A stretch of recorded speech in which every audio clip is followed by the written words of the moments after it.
I think the bars are just a piece of liquid history. And I truly think the meaning of hospitality for me is when you realise what people value, then you can have impact on them. And that's when the magic is created.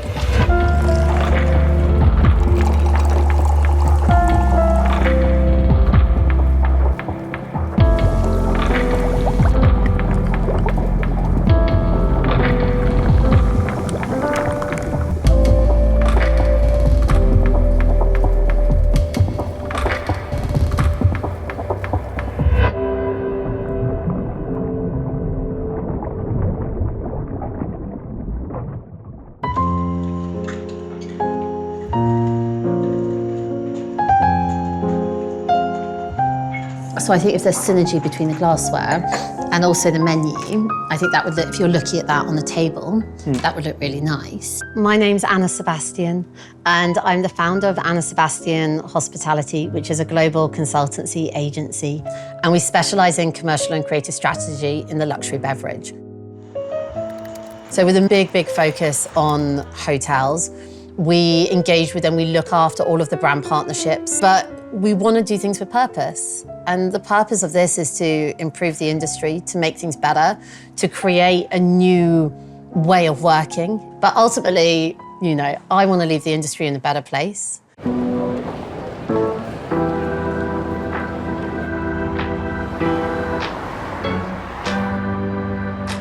I have this love story with London, and it's just chaotic and brilliant, but also hard work sometimes, like every good love story.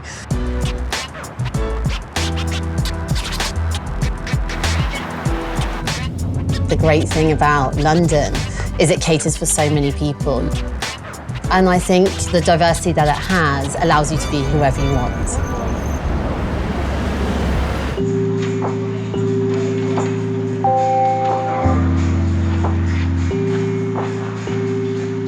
The great thing about London is these bars can become generational, especially with the hotel bars. And you have people that, their great-great-grandfather or grandmother came to drink here, and then 100 years later, they're drinking there.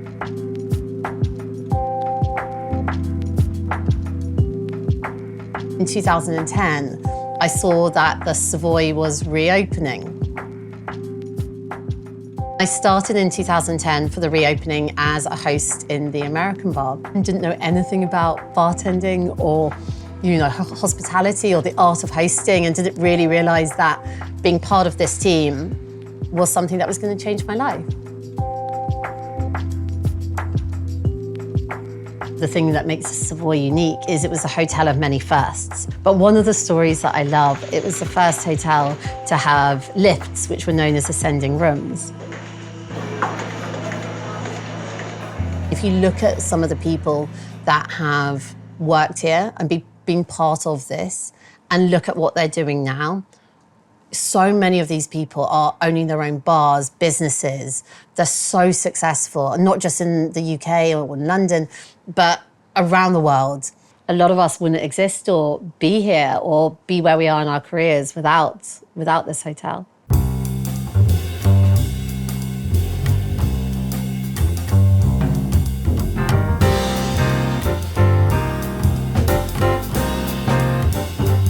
So when I went for my, I think, 4th interview at the Savoy with the general manager, I was informed that there were about 300 people who applied for the same role, which I was currently interviewed for. So that's really set the tone of expectations, because Savoy is Savoy. American bar has been there 115 years or so that time, but there were only 9 head bartenders. I was the 10th.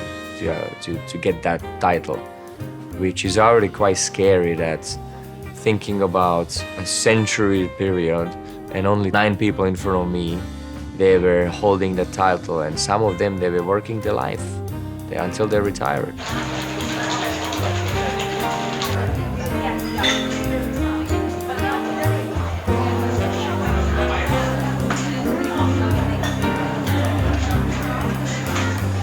The University of Bartending is working in a hotel bar.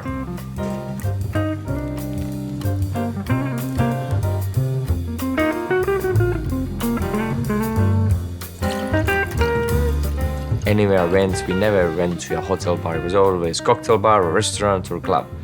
And London has this magical thing about it, that hotel bars are part of the cocktail culture that often you would see, or it's quite normal here, that you would be in a hotel bar without being a hotel guest. Because back in the day, that was a conception of people that you would go to a hotel bar only if you would be a resident of the hotel. And London did not have this mindset, which was quite unique about it. And that's why I think the hotel bars become so unique and become almost, I would say, like institutions of the bars that really setting up the standards and creating something quite special.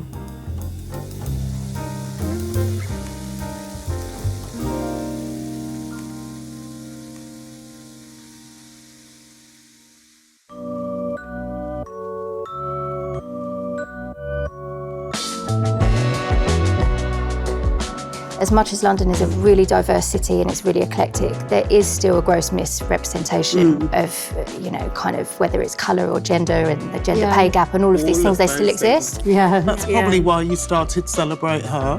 Yeah, it was like, for us, it was like that lack of representation of women, especially behind bars.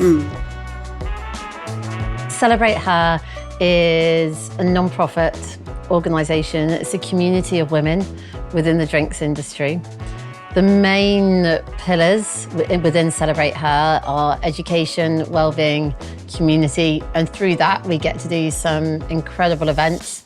We have, within the community, we have just under 500 women around the world in 48 different countries, which is incredible. But actually the beginnings of Celebrate Her was so much smaller. It was born out of a conversation at the end of a shift one night when we were working at Artesian Bar.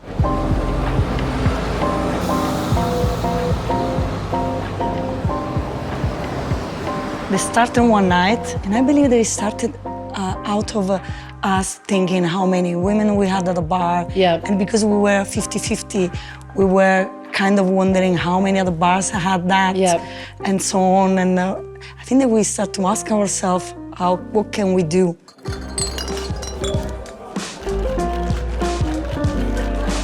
We were able to start building a community, and slowly it grew and it grew.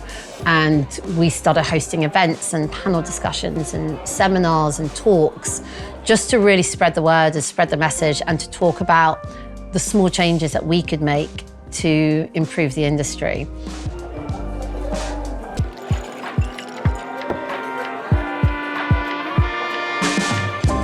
We make those positive changes so we can talk positively about the industry. So we need to look at things about the drinking culture. Are people feeling safe on their shift? If something happens with a guest, are they protected by their workplace? What happens when something goes wrong?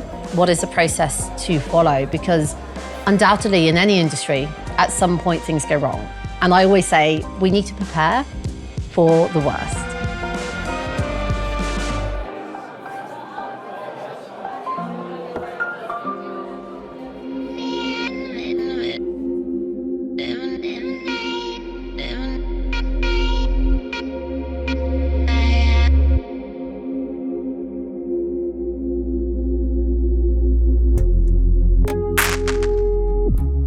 We listen to people that come to the bar, our guests. Maybe we see them once, that's it, and never more. But we listen to them. So why we don't listen to our people? Yeah, and to ourselves as well. Because when you do that, when you start to listen to yourself, to your feelings, to your doubts, and you listen to the people that are next to you, to your stuff, that's when you understand what you need to do.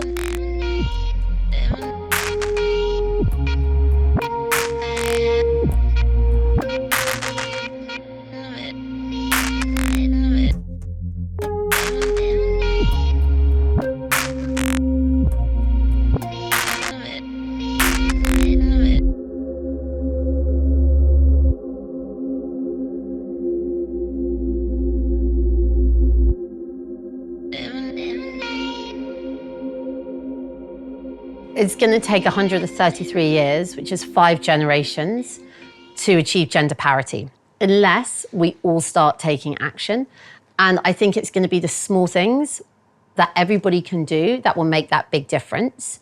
And very much alongside some other great communities as well, started opening up that space to have more conversations about diversity, inclusion, equity as well within the drinks. So no matter who you are, however you identify, whether it's male, female, non-binary, that you had a place and you could grow.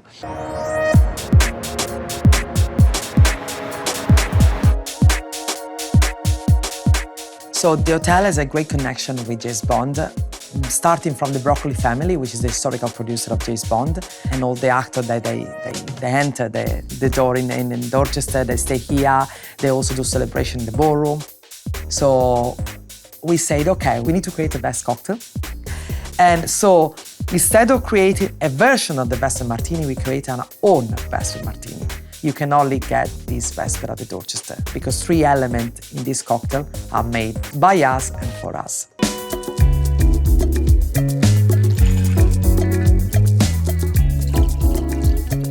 I had my first job as a bar waiter. Then I started moving slowly behind the bar. Bartender, then senior bartender, then head bartender, the first ever female head bartender at Vesper Bar, and then head mixologist for the entire company, and I ended up being a bar manager.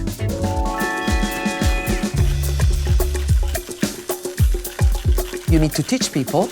People need to recognize the skills of the people and put them in the right position, like in a football team.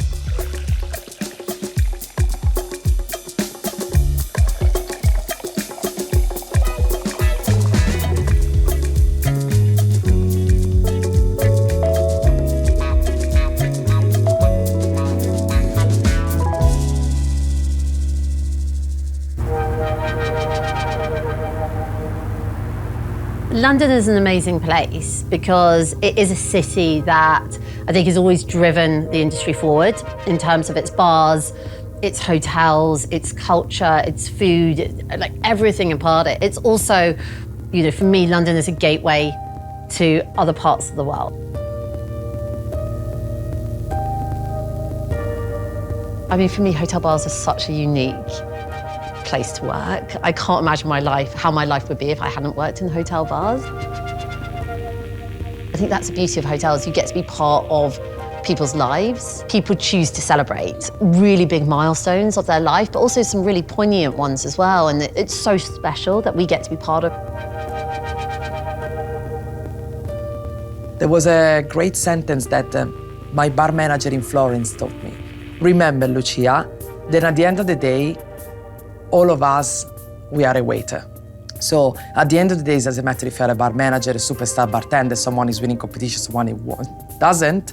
This is what you have to keep in mind. Doesn't matter if you are a manager, if you are a boss. But at the end of the day, you need to be at the service of your guest.